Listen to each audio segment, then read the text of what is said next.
Confused and subdued, the families had quietly obeyed the order to leave their hotels.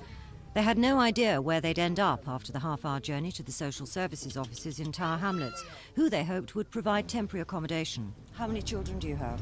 4. 4 children. And your wife? Right. And you? Yeah. Nowhere to go? The council say 85% of the people they accept as homeless come from Bangladesh, but they've turned down 42 families on the grounds that they deliberately made themselves homeless, often, they say, leaving behind perfectly good homes and land in Bangladesh. Well, that's absolute rubbish.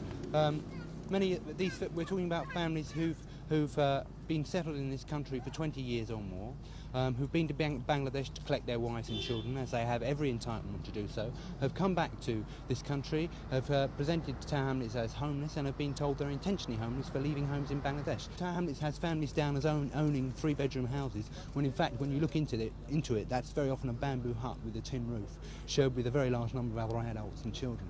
They themselves have told us that they own property, so who is one to believe, or which story do you believe? So what is the best that they can expect?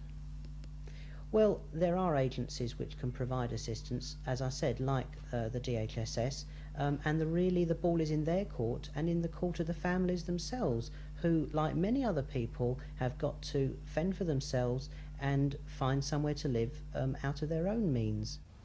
They spent the whole day closeted away in the social services offices.